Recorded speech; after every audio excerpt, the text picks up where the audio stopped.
Хотите окунуться в яркие краски дикой природы? Подружиться с туканом? Погладить малыша Гиббона? Спешите! Выставка «Мир обезьян и попугаев» в Национальном музее. В эфире выпуск новостей, в студии Чинчик Кашпукол. Здравствуйте. Сегодня в выпуске. Очередь дошкольного учреждения в Туве сократится почти на 300 мест. На Ангарском бульваре открылся еще один новый детский сад. Одно из ключевых звеньев развития всей отрасли животноводства в регионе. В Туве появился новый мясоперерабатывающий комплекс. «Сообщи, где торгуют смертью». В Туве дан старт первого этапа всероссийской акции.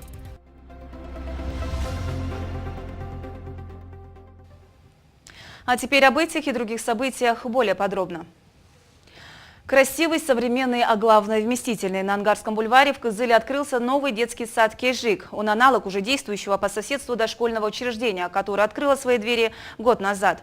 Новый детский сад смогут посещать около 300 детей, что значительно сократит очередь. На открытие приехали глава Тувы Шолбан Караул, заместитель председателя правительства Республики Тыва, министр строительства и жилищно-коммунального хозяйства региона Владимир Фалалеев и главный федеральный инспектор региона Александр Вавилихин.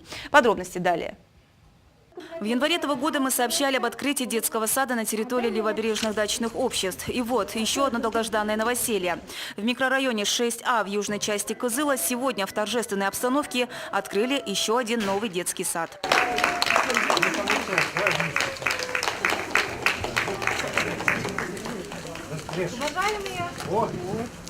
33-й по счету детский сад «Кейжик» Кызыла получил 12-й номер. Он рассчитан на 280 мест для детей от 2 до 7 лет.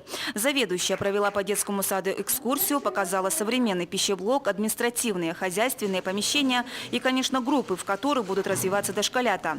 В ходе осмотра помещений главный федеральный инспектор по Туве Александр Вавилихин обратил внимание на нехватку игрушек в группах. Игрушками проблемы?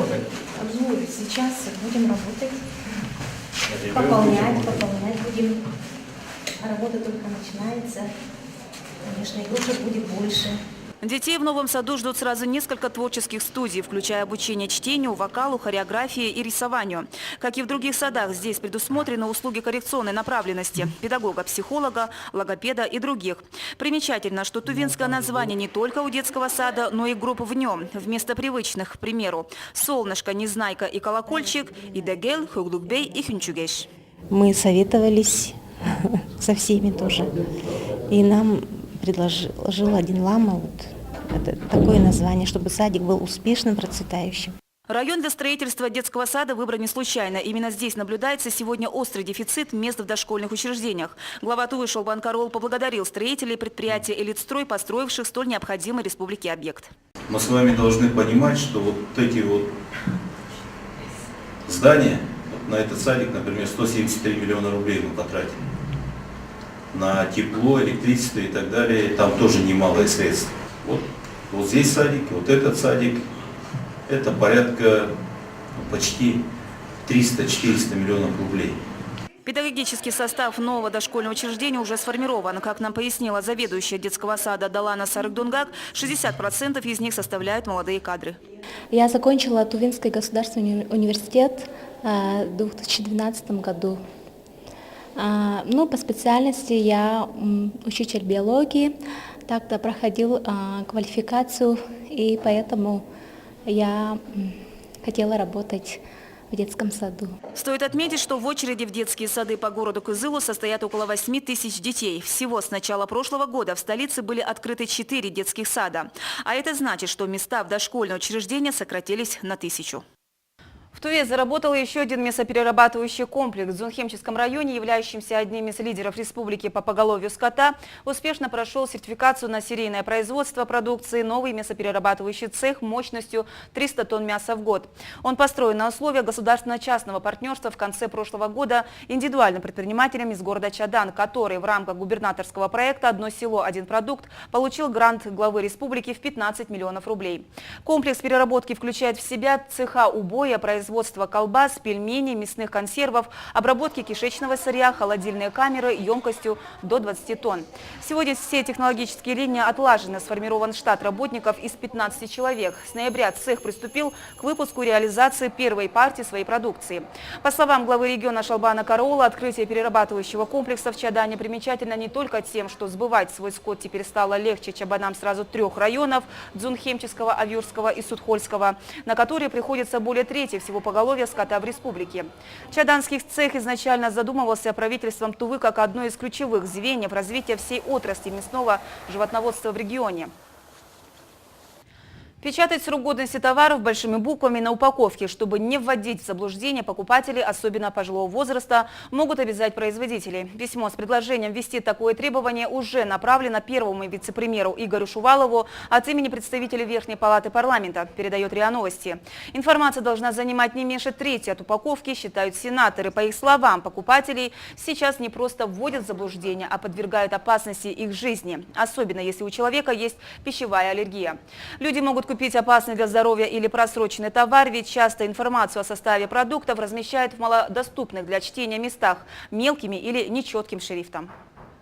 И о курсах валют. Доллар стоит 59 рублей 13 копеек, а евро 63 рубля 27 копеек. Высота успеха. В Москве впервые состоится вручение международной премии, которая учреждена экспертным советом Альянса международных отношений. От Республики Тыва в качестве лауреата в Москву отправилось руководство ресторана «Горыныч». Они удостоили статуэтки и специального диплома. Отмечу, что лучших представителей в своем деле выбирали в 6 номинациях – бизнес, политика, образование, наука, спорт, культура и медицина. Премии получат те, кто прошел отбор в ходе тайного голосования экспертного совета. Мы поздравляем представителей нашей республики и ждем их возвращения с наградой. Далее реклама, вернемся в эфир очень скоро. Оставайтесь с нами.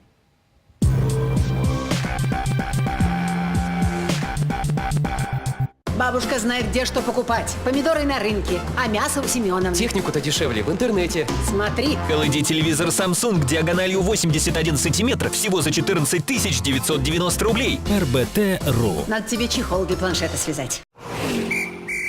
Лишили прав? Звони. Автоюрист 923 263 33 33. Компания «Дверной арсенал» предлагает сторожевые двери «Бульдорс». Отличная защита вашего дома по доступной цене. КСУ Аюна Курседи, 54. Устали от серой зимы? Мы раскрасим вашу жизнь яркими красками. Муниципальный жилищный фонд города Абакана объявляет акцию на готовые квартиры по адресам Крылова 85 и Жукова 89. Стоимость квадратного метра от 33 тысяч рублей. Купить квартиру реально. Главное, не упустите момент. Предложение ограничено.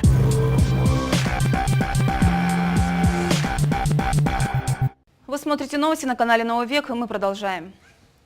Главная задача – повысить качество подготовки к ЕГЭ. Об этом сообщили на Совете директоров, который состоялся в правительстве республики. Разговор был посвящен реализации губернаторских проектов, таких как «Успешный выпускник» и в каждой семье не менее одного ребенка с высшим образованием. По словам главы региона Шалбана Караула, образовательные проекты дают положительный эффект, и ситуация понемногу меняется к лучшему. Сейчас очень важно не расслабляться, сделать все для того, чтобы дети достойно сдали ЕГЭ без лишних стрессов и давления со стороны педагогов. На сегодняшний день результаты федеральных и региональных замеров показывают, что из 134 образовательных учреждений республики справились с задачей 93 школы.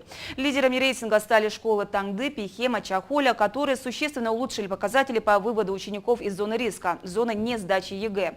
Наибольшие проблемы отмечаются сразу в нескольких школах. Так, в одном из учебных заведений Агдуварака 9 детей не смогли преодолеть минимальный порог экзамена по основным предметам.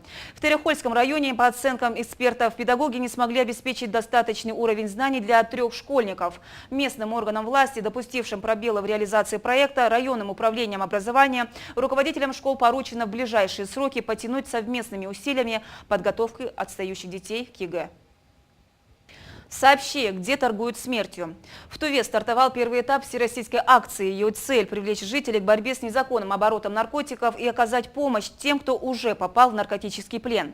Акция в том числе направлена на то, чтобы не допустить вовлечения подростков в употребление запрещенных веществ. Поэтому на открытие общероссийской акции пригласили именно студентов и активную молодежь города. Подробности далее. Многие из этих активных и молодых ребят участвуют в акции «Сообщи», где торгуют смертью не первый год. Вот и в этот раз пропустить ее не смогли. Открытие акции началось с массовой зарядки на свежем воздухе. Главная цель тех, кто пришел спасти их же сверстников от наркозависимости. Я уже второй год участвую в этой акции. И хочу сказать жителям Кызыла, если вы знаете, где торгуют или распространяют наркотики, сообщите по номеру 31050. Хоть этот номер многие знают наизусть, но основной упор сотрудники наркоконтроля все же сделали на пропаганду телефона доверия и здорового образа жизни, чтобы молодежь своим примером вдохновляла других отказаться от пагубного и смертельного пристрастия. Ведь там, где нет вредным привычкам, всегда да здоровому образу жизни.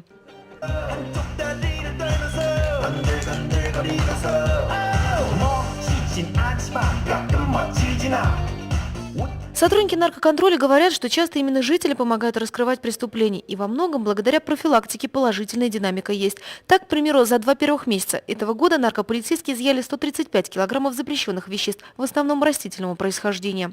Благодаря проводимым работам по уничтожению дикорастущей конопли на территории с каждым годом сокращаются заросли, сокращаются засоренные площади. Например, в 2009 году засоренность составляла 10 345 гектаров.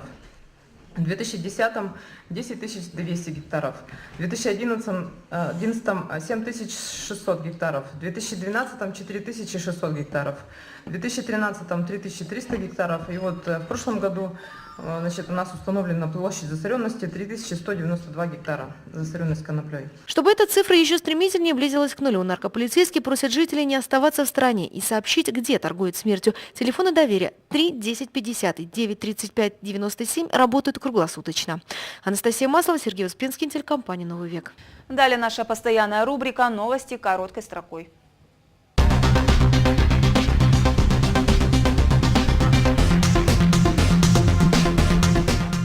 Тувинская республиканская специальная библиотека выпустила в цифровом формате аудиокнигу одного из классиков тувинской литературы Кызылыйника Кудажи «Уйгучок Улухе» «Улухим неугомонный».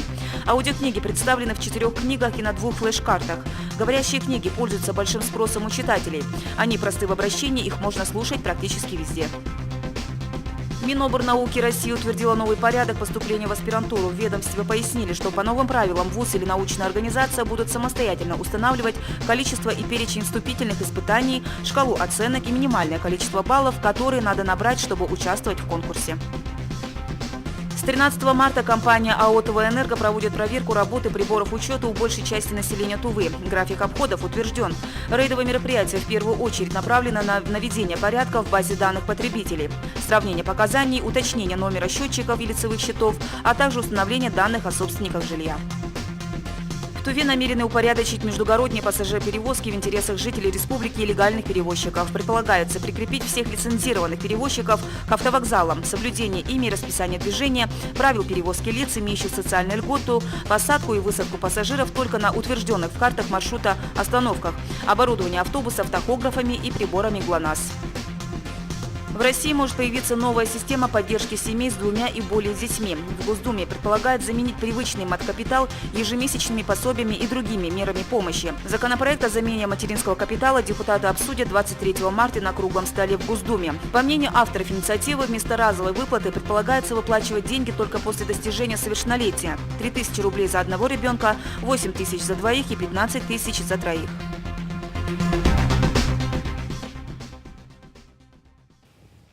В Монголии с восторгом встретили русскоязычную постановку Тувинского театра кукол. Он сейчас находится на первых международных гастролях. Там тувинские кукольники представили монгольскому зрителю спектакль, поставленный по мотивам произведения Александра Сергеевича Пушкина «Сказки нянюшки о золотом петушке». Вопреки первоначальным прогнозам о малочисленном посещении приезжего спектакля, связанном в том числе с языковым барьером, русскоязычная постановка прошла при полном аншлаге. Пришлось даже дополнительно отыграть еще один спектакль. Зритель начал принимать постановку с первых слов. Реакция на игру артистов оказалась весьма живой. По дороге спектакль также показали в приграничных селах Хандагайты и Солчор для учащихся начальных классов и детских садов. Узорчатые следы. В Национальной библиотеке имени Александра Сергеевича Пушкина открылась выставка, посвященная 75-летию со дня рождения известного артиста, драматурга и писателя Владимира Саринола. На выставке биография и сборники его произведений. Экспозиция и названа по одноименному сборнику рассказов и повестей Владимира Саринола.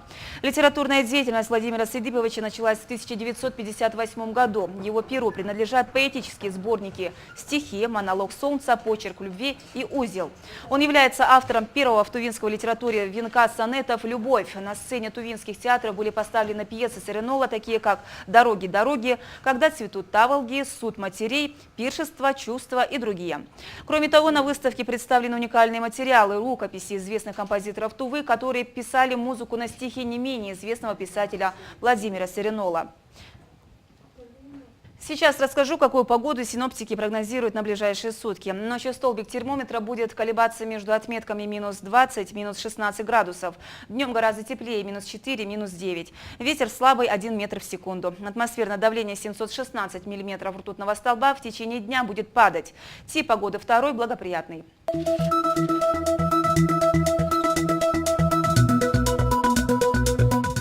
По сообщению Гисметео, в предстоящие сутки в Туране погода ясная, без осадков. Температура воздуха утром минус 20 градусов, днем минус 3, минус 8. В Ародане ясно, без осадков. Температура воздуха утром минус 20 градусов, днем минус 2, минус 8. На Полке погода ясная, без осадков, ветра нет. Температура воздуха утром минус 11 градусов, днем минус 2, минус 7. В Танзыбе ясно, без осадков. Температура воздуха утром минус 10 градусов, днем 0, минус 5. По всей трассе проводятся дорожные работы и проезд удовлетворительный. На этом все. Напоминаю, что выпуск новостей вы можете посмотреть на нашем YouTube-канале «Тувинская единая служба информации». Я передаю слово моей коллеге Анастасии Масловой. Эфир продолжит программа «Патруль». До свидания.